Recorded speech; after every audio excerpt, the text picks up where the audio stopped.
Faraday presenta Ojos con Alergia y Picazón contra el jardinero. Y el ganador es Faraday Extra Fuerte. Para aliviar la picazón de los ojos por alergia, actúa más rápido y supera a Claritin y Flonase aún a las 24 horas. Faraday, adelante. WABC New York, WRCR Haverstraw, and 107.1 WLIR Hampton Bays.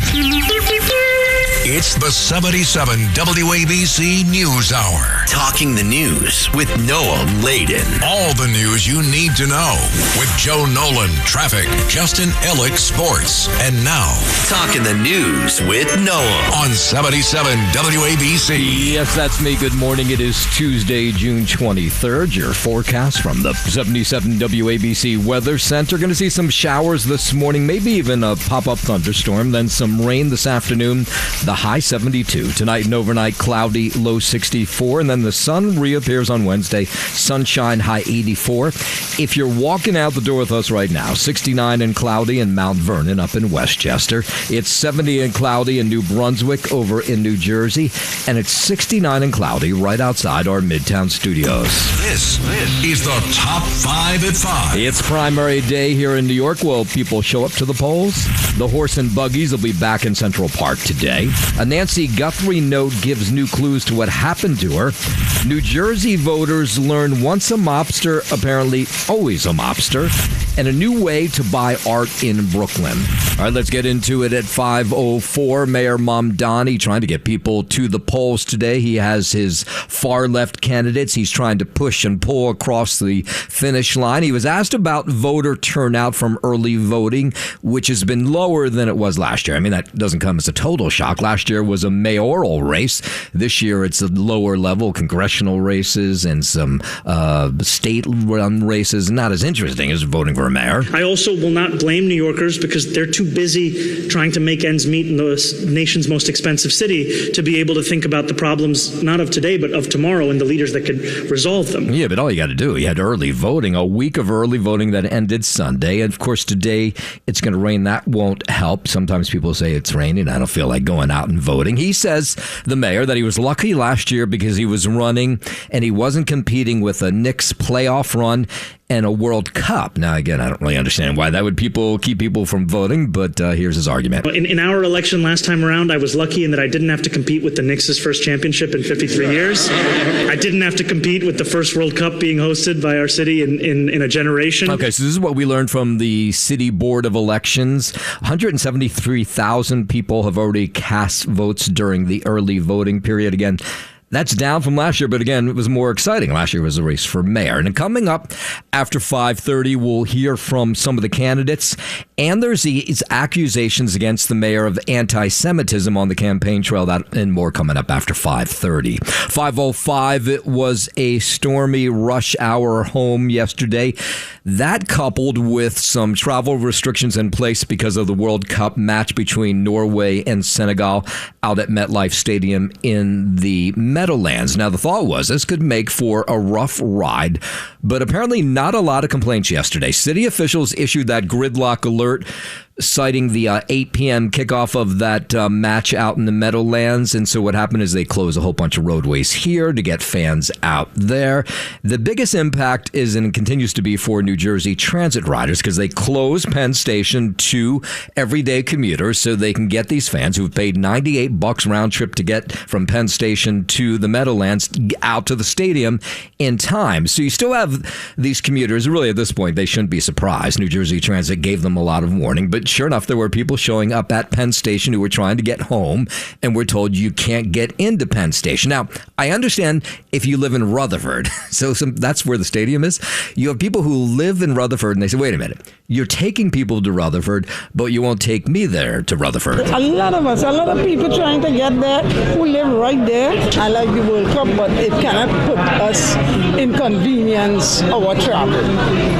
They should have found a better way to do this. Yeah, so some commuters, or a lot of them anyway, they were pointed to the PATH station at Herald Square or to Port Authority to take a bus home, but not everybody happy about that because it involved, in some cases, taking more than one form of transportation. Now I'm going to take the bus, and I have to take another bus. You have to take 2 buses instead of 1 train? Yes. The timing is pretty bad right now. Yeah. And the rain and everything going on right now. Yeah, and then you had the fans who arrived at the stadium yesterday for the game just as those severe storms rolled through, but FIFA had a plan for them. They were able to seek shelter, some of them, at the American Dream Mall, which is right across the street. So anyway, we're not getting any terribly negative reports about what took place at the stadium, so that's a good sign. Seems like everybody handled this relatively well. We get another shot at it on Thursday. The next match is 4 p.m. Thursday. Same drill for New Jersey Transit riders on Thursday as well. WABC News Time 509. Let's head up to the Bronx. It's been terribly violent there the last couple weeks. A 21-year-old shot in the head, killed in Belmont last night. Officers found this man on the sidewalk. It was near 413 East 187th Street. It was about 7 o'clock last night. Shot. It was still light outside. Found in a pool of blood. NYPD says EMS rushed this individual to St. Barnabas Hospital where he passed away. His identity, at least as of this morning, has not been released. Police say they're searching for the gunman. No word what led to the deadly attack. And if the gunman knew his victim, police have not made any arrests. 5:10, an 18-year-old tourist from India who was killed last week when he was thrown from a horse and carriage in Central Park was remembered in a vigil yesterday, as horse and carriage rides will resume a little bit later this morning. The rides were halted after 18-year-old tourist Romanch Mahajan of India died last week. During the suspension of rides, the TWU Local 100, that's the union that represents horse carriage drivers, said drivers took part in a group meeting to review safety rules and protocols. And then late yesterday, the Romanch's family, they gathered for part of this vigil in Central Park. His family is vowing now not to rest until the horse carriages are banned. His family said he lost his life as he was protecting his mother from falling out of the carriage. If you didn't follow this story, this horse... the carriage rider got off of the carriage to take a picture of the family in the carriage. The horse got sparked, took off, and it then crashed. Romanches apparently took his final breath in his mother's arms while his young brother stood by watching. And it was up to a city council member to read a statement from the family at this vigil yesterday. This is a profound insult to our family and a direct threat to public safety of every tourist and resident in New York City. And they call for that ban. Advocates who've been pushing for more than a decade for a horse carriage ban because they say the horses are not treated right, took part of this vigil as well. City council members who introduced rider's law, which would ban these horse and carriages, they now want to change the name of the bill to Romanch's law in memory of that teenager, the 18-year-old. Why aren't we taking action immediately?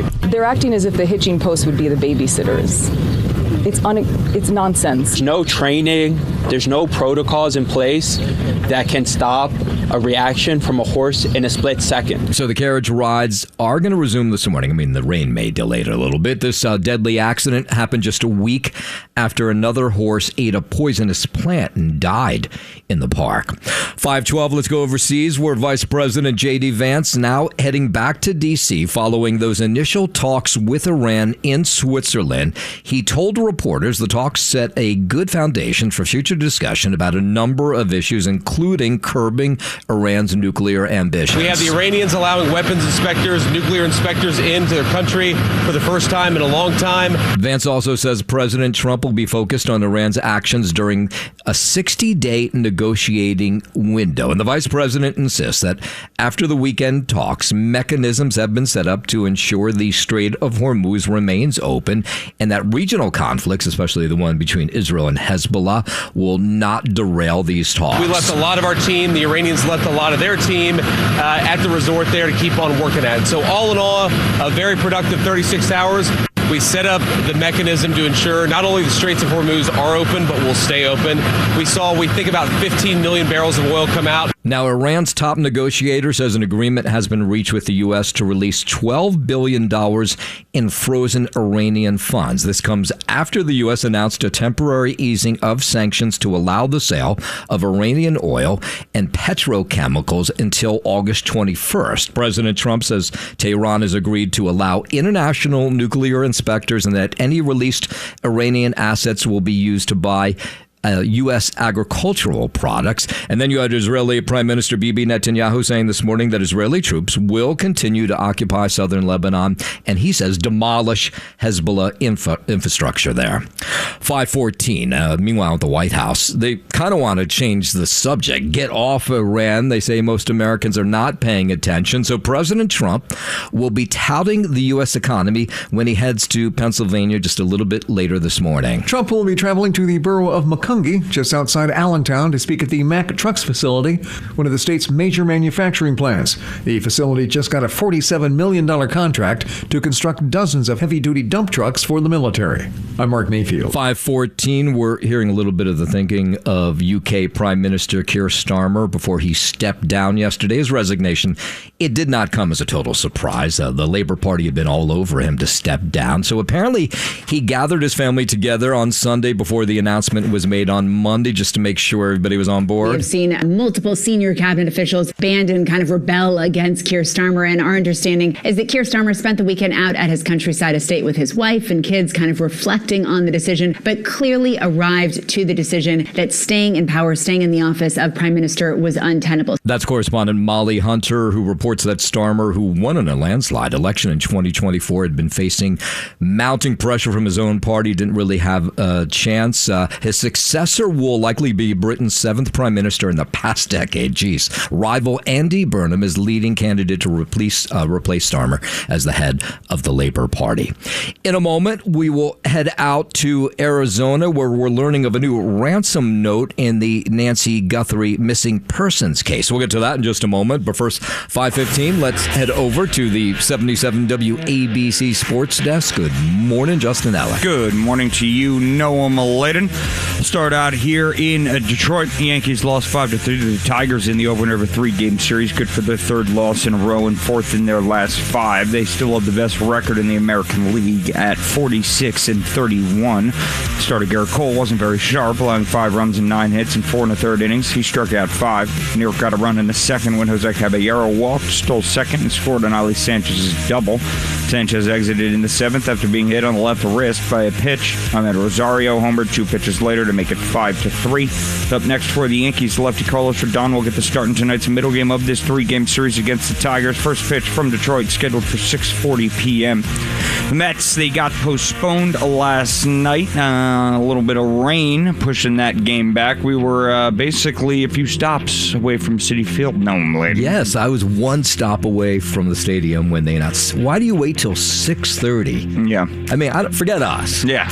But like, what if you're like just a family that you're bringing your kids to the game and they wait till 6:30 to tell you the game's off? Yeah, you sit there. I don't get that. I mean, sometimes they call it 5 minutes before.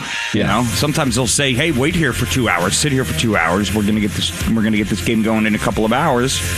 And they never do. Yeah, and meanwhile, it was raining all afternoon. They could have done it hours earlier. 100%. It was torrentially downpouring. There were these spurts that were crazy throughout the afternoon. So, yeah, I mean, I would imagine that might have fallen under the category of imminent weather.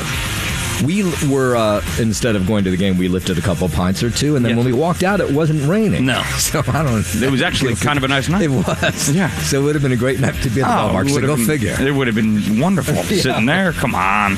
Yeah. I mean, listen, we would have been, courtesy of the great Pete Morgan, up in a shielded box, and, down under cover from any rain that might have come through the forecast. But, still, at the end of the day, they could have gotten that game in. I don't know how you do that today, everyday fan. It's just wrong. Yeah, I'm with you. That's weird, because how could the Mets screw something up? That's strange. They're usually right on top of it. Yeah, they really are. You can almost count on them to do that, huh? Does it look like rain to you? No. No. Nope, fine. I don't think the heavy stuff's coming down for quite some time. Who cares anyway? So that'll be made up tomorrow in a doubleheader. Tonight, they will open that series with the Cubs, 7:10 p.m. First pitch. Their Kodai Senga will get the start. Big news out of the NBA yesterday. The Milwaukee Bucks are trading franchise icon Giannis Antetokounmpo and Bobby Portis to the Miami Heat for Tyler Harrow, Kel'el Ware, Jaime Jaquez Jr., Kasparis Jakujonis, 3 first-round picks, 1 pick swap and 1 second-round You don't seem pick. sure about that. No, I'm not. Okay. I'm not sure about that at all. What is this list of names? I have no idea. So I'm going to come in about 25 minutes, and I'm going to say they traded him for 3 players and 3 first-round That's probably better. People you've never heard of in your life. Yeah, how about that? Just First time he's looking at that.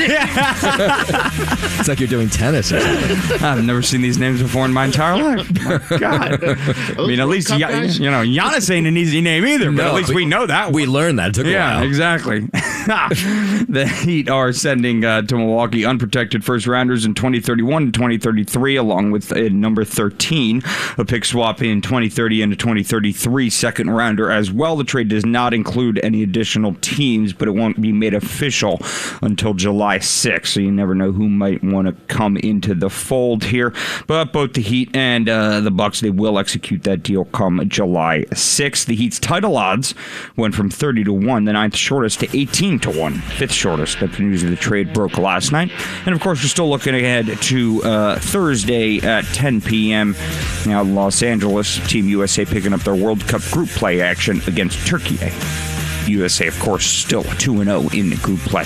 That is your Sports Gnome, and I'm Justin Ellick on 77 WABC. Hey, when Sid is away, Cats and Friends will play. Coming up at 6 o'clock today, John, Jake, and the crew will talk about, of course, what's happening in Iran, the big primary election happening here in the city, and a whole lot more. It's a special edition of Sid and Friends in the Morning with Cats and Friends. That's coming up at 6 o'clock this morning. 5:21, the Cuban government announcing 174 economic reforms affecting everything from banks to real estate to private ownership of businesses.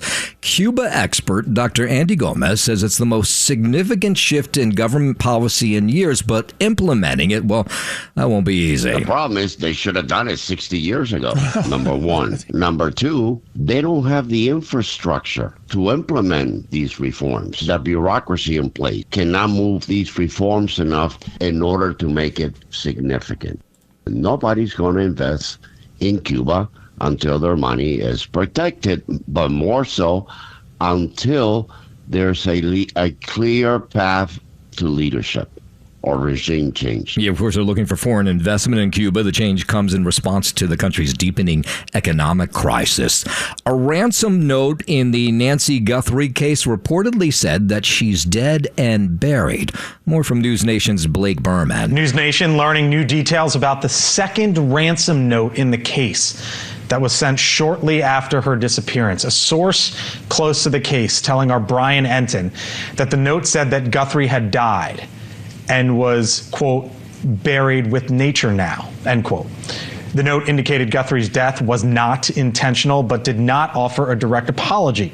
Guthrie has been missing since the beginning of February. That's Blake Berman. 5:23, a large portion of Los Angeles dealing still with poor air quality due to an ongoing warehouse fire in Boyle Heights. This began last week. This woman says it reminds her of past wildfires. It's a little bit re-traumatizing because of the fires that we had in January of 25. So the smell is a little traumatizing. So I'm just really watching the air quality, watching the wind. Yeah, so it's a cold food storage warehouse that's been burning since last Wednesday afternoon. Today's Tuesday. You're almost like tasting it. It's not horrible right now, but you can feel it. Now you have the ER doctors across Los Angeles warning people with underlying medical conditions to stay indoors. I still would not be doing any kind of a high exercise intensity workout outside. You need to avoid outside activities such as hiking, walking, running. If you can smell it, those are are particles that are going to be going in your lungs. And so if you have asthma or COPD, it can trigger an exacerbation very quickly. Officials not only concerned about smoke, but spoiled food. An estimated 85 million pounds of food, including meat and other perishable products,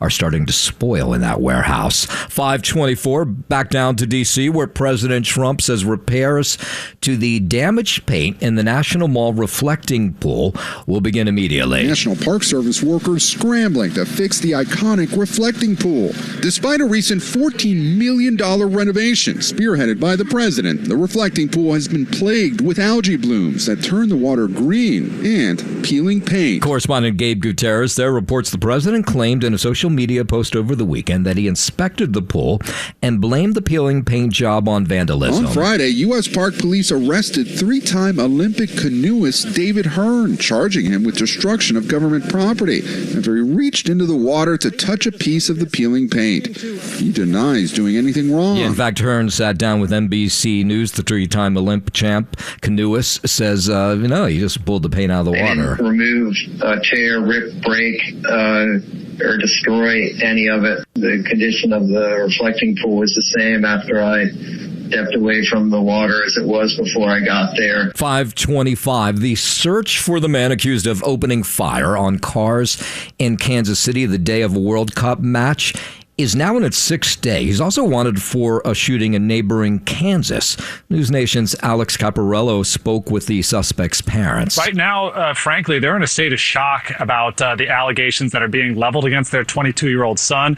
They say he was a good kid. They've lived here for about a decade, but they do say that over the last month or so, he had really been displaying signs of troubling mental health symptoms. Specifically, the mom told me it seemed like it was schizophrenia, something that they tried to actually get help for him by bringing him to a mental health hospital, but they found out the hard way that you can't just bring someone to a hospital and have them checked in. They have to be voluntarily admitted. No, you can't. That's true. Still no sign of him today. 526, a major flu outbreak at the home of the Air Force Basic Training in Texas has now sickened 222 recruits. Experts say it's easy for the virus to spread through the dorms at the Lackland Air Force Base. During the 1918 influenza pandemic, our bases in Texas got hit really hard. That's Baylor infectious disease expert Dr. Peter Hotez. He says it's not too late for the military to start requiring flu vaccinations again. Texas Congressman Joaquin Castro has been updating the flu numbers. He's demanding answers from the Pentagon, which has been tight-lipped about exactly what's going on here. So this is something that's well known in military bases, that influenza can really take off. Yeah, well, when you have people living in close quarters. Influenza in 1918 was the leading killer of American GIs, and we learned that lesson the hard way. And likely that number's gone up since yesterday. 222 sickened in that flu outbreak. It's the 77 WABC News Hour. Talking the news with Noam Laden. All the news you need to know with Joe Nolan, traffic, Justin Ellick, sports. And now, Talking the news with Noam on 77 WABC. Yes, that's me. Good morning. It is Tuesday, June 23rd. Your forecast from the 77 WABC Weather Center. Showers this morning, maybe even a pop-up thunderstorm, and then some rain this afternoon. The high 72. Tonight and overnight, cloudy, low 64. And then Wednesday, the sun reappears, sunshine high 84. If you are walking out the door with us right now, so happy you are. 69 cloudy in Mount Vernon up in Westchester. It's 70 and cloudy in New Brunswick over in New Jersey.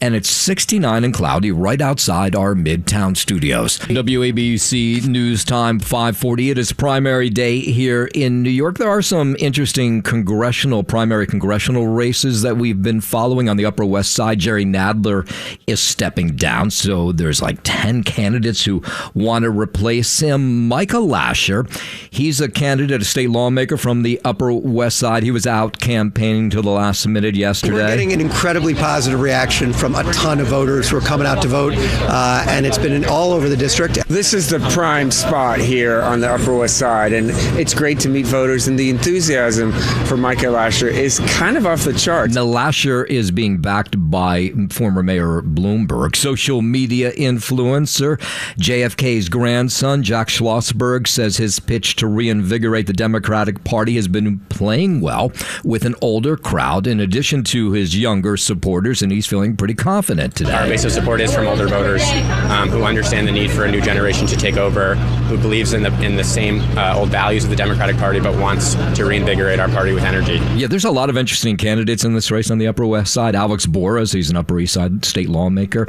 He's been speaking to voters about AI regulation. It's been sort of his signature issue. We're having great conversations. We're here on the Upper West Side, and it feels like we have as much support here as anywhere. Having 3 Trump mega donors target you with $10 million in negative advertising is a pretty clarifying thing for voters. And George Conway, the Trump hater, the longtime Trump hater, his campaign issue is impeaching President Trump.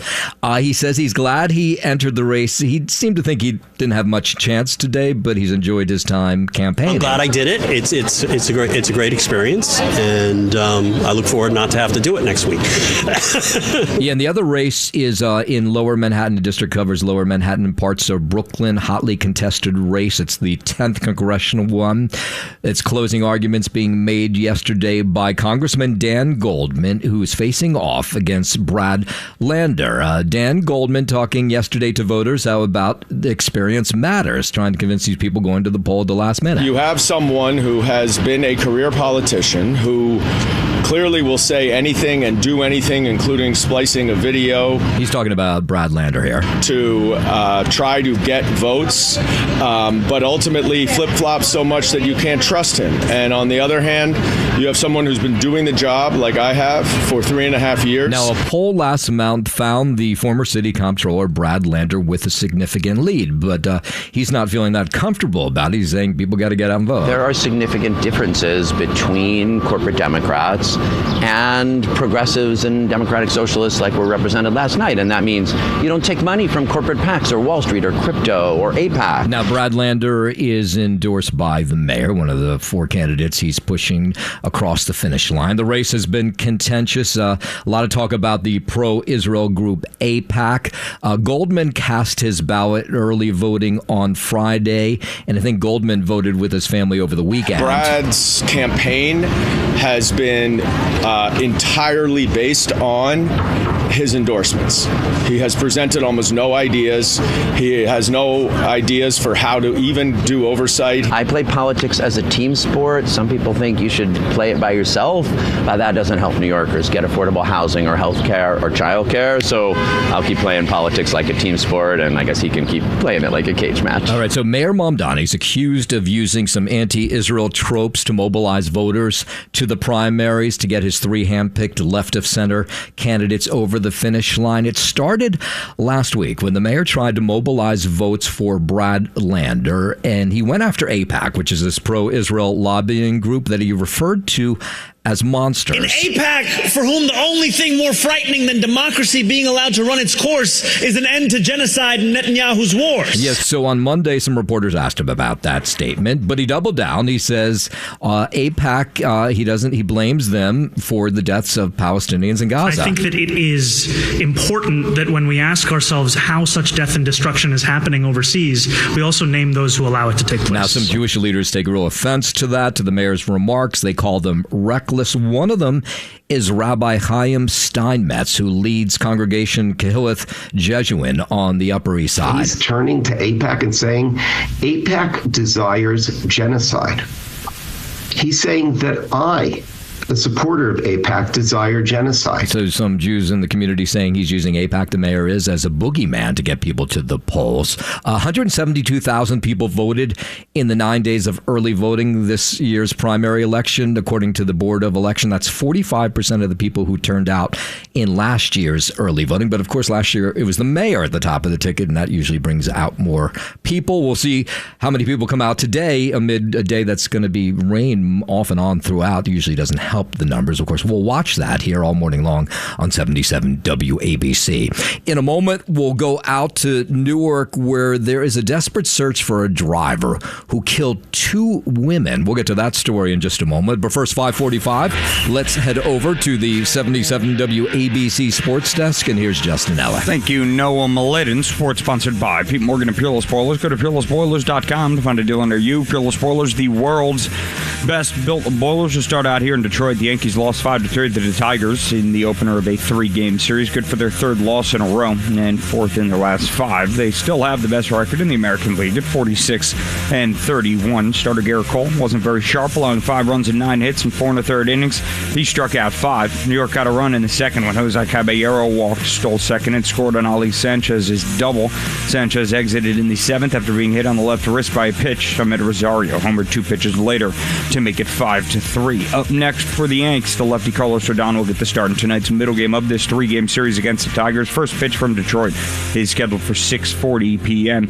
Cubs and Mets at Citi Field last night got postponed because of that rain. Makeup will be tomorrow, June 24th, part of a split doubleheader there. So the Mets will open their series against the Cubs tonight at Citi Field, 7:10 p.m. start there. Kodai Senga will get the start in that one. Big news out of the NBA yesterday. The Milwaukee Bucks are trading franchise icon Giannis Antetokounmpo and Bobby Portis to the Miami Heat for 4 players and 3 first-round picks, including the number 13 pick in today's NBA draft. So they're essentially starting all over the Bucks, eh? Yeah, pretty much. Yeah, I mean, that's what this sounds like. Yeah, you had to get rid of a guy like Giannis. And how old is Giannis, do you know? He's still right in his prime. Oh, okay. I mean, I don't know an exact age for you. Look that up. But yeah, he's still got a good pile of years left in his prime. And he could, for sure makes the Miami Heat a contender in the East. I mean, you saw their title odds going from 30-1, the 9th shortest yesterday, to 18-1, the 5th shortest after news of this trade did break. That strategy worked well with LeBron James. So. Yeah, exactly. Well, and this is what Pat Riley does out in Miami. Smart. He brings in these big name, free agents, big name trading candidates and whatnot, whatever it might be. LeBron James, Shaquille O'Neal. Now you got Giannis Antetokounmpo. So these 31. Are big deals. 31 years old, right in the thick of his prime there. Noah Mladen. You've seen what he can do. He's a 2-time MVP. So I would imagine he's going to rack up a couple more now down in South Beach. And Team USA will pick up their World Cup action Thursday night, 10 p.m. from Los Angeles. They are 2-0 right now in group play. And will face Turkey, 0-2 Turkey there. That is your sports sponsored by Pete Morgan and Peerless Boilers. Go to peerlessboilers.com to find a deal near you. Peerless Boilers, the world's best built boilers. I'm Justin Ellick on 77 WABC. WABC News Time 5:51. There is some chilling new surveillance video that shows the moment that 2 women were hit by a car in Newark Sunday. They were killed. The tragedy happened about 11 p.m. on Park Avenue, right near North 7th Street. The driver did not stop after the crash, instead fled the scene heading north. Here's a witness to this horrible hit. The light was changing. This side right here was red, and this side was yellow. And I think I don't know if he was drunk or anyway. He put the gas. And that's what happens. Yeah, I watched this video. I'm sorry, I did. Killed were 58-year-old Mariana Beltran and 61-year-old. They did not release a second name. Video shows the reaction of witnesses and the horror and disbelief just seconds after these 2 friends who were coming home from a World Cup watch party were hit and killed. Jeffrey Chiffone is Beltran's cousin, and he says the family, you won't be surprised to hear, just completely devastated. A contagious laugh, always laughing. When her and my dad got along with really well, so she was here pretty much every other weekend. I don't know how many times I say this, always better to stay at the scene. Now they're looking for this driver, and there's pretty good video of the car, so eventually they'll catch up with one. The families have a message for that driver. You have to live with this for the rest of your life. I hope the person that is found, but also that for that person, something you have to live with for the rest of your life. It's on your conscience. Yeah, 552, a notorious mob hitman who once testified against John Jr. Gotti before cleaning up his life and becoming a councilman in New Jersey. He's been arrested now on extortion and loan sharking charges that, if proven, reflect a return to the lifestyle of his youth. John Elite, he's 63 years old. He was arrested over the weekend in New Jersey, where he had been sworn in earlier this year as a councilman in Englishtown. He was released after a court appearance over the weekend. Elite is scheduled to return to court tomorrow. It was last year when he ran for office. And he spoke about how all politicians, or not all, but some politicians are corrupt. I hate to say this. I think 70% of them are corrupt. I think their agenda, they're still committing crimes. I stopped committing them a while ago. Yeah, so now Elite faces multiple counts of extortion, corporate misconduct, loan sharking, and terroristic threats. 553, let's go out to Long Island, where police there continue to search for a man accused of stabbing his roommate on the LIU Post campus. The Brookville police say they were notified about this assault at the North Shore Equestrian Center, a space on campus that's leased by the university. The victim and the person they're looking for both worked at this center and got into an argument. Apparently, they were both intoxicated at the time. He informed us that he got in an argument with his roommate, who was intoxicated, and that roommate stabbed him with a knife in his clavicle. He is wearing blue jeans. He's wearing a light gray or white jacket and a blue baseball cap. Yeah, so they know exactly who they're looking for. It's 44-year-old Eddie Navoa. They just can't find him. He's wanted for assault, possession of a weapon, so police have asked neighbors to report him if they see him. Guys clearly on the run. They'll probably get him. They'll find him. Yeah. And they'll figure out what exactly went down, and it'll put an end to it. Yeah, you can only stay in hiding for so long. 554, while we're out on Long Island, Nassau County Police looking for 3 men. So this woman in East Hills, this was about the time we came on yesterday morning, maybe 30 minutes earlier. She's in her East Hills home on Monday morning, and she hears an alarm go off from her garage door. So this 38-year-old inside her home hears the alarm. She goes downstairs to investigate, and she discovers 3 men standing in her kitchen. She screamed for help. The men, thank God, they took off. They did not harm her. Detectives say they stole about $1,000 cash from her home. Of course, neighbors in this neighborhood in East Hills, they're worried that they could be next. They want police to find these guys. Honestly, it's a scary thing to happen. I mean, it shouldn't happen to anyone in any neighborhood. I mean, especially around here, no one deserves to get their stuff broken into. You know what I mean? Like, it's nearby. You're concerned for your family's belongings, other people's belongings. Yeah, my neighborhood in Trenton, New Jersey, we had 2 times that happened, where we walked downstairs and there were people in our house. It is the most frightening thing, and it will, knock on wood, I'll knock on wood that it never happens again, but it is an incredibly frightening thing. I can only imagine how she felt. In Central Park this morning, the horse and buggies will be back out on the streets. That's after that 18-year-old tourist from India was killed in a horse carriage ride last week. The city council is going to hold hearings next month on a bill that would permanently ban the horse carriages and connect those drivers with better opportunities. We're looking to work with them. The way the legislation is written now, we have 2 years to work with these workers to transition them to new jobs.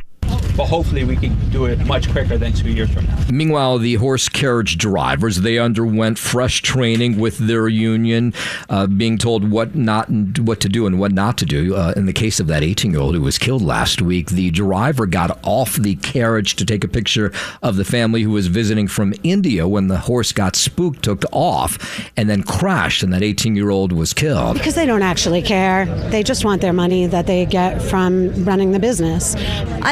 They don't care. It's a matter of compassion, the heart. Everything is connected. We're all connected. Horses are sentient beings, and they deserve a better life than this. Those were some of the animal rights activists who showed up for a vigil for that 18-year-old yesterday, and we're saying it's time to take the horses off the street. But then you get New Yorkers who say the horses look like they're treated just fine. I think it's okay. For little kids, they might enjoy those rides, but definitely a lot of precautionary measures should be taken in place just so that this doesn't happen again. Yeah, so the suspension that began after that teen was killed last week, it ends this morning. You'll see those horse and carriages back in Central Park. Thanks for listening to the News Hour with Noam Laden. You can hear the News Hour with Noam Laden weekday mornings at 5 on 77 WABC. If you like the podcast, share it with your friends and listen anytime at WABCRadio.com and download the WABC Radio app. Hit that subscribe button on all major podcast platforms. Plus, follow WABC on social on Instagram, TikTok, Facebook, and X. See you next time for a new episode so you never have to wonder. What the heck is going on here?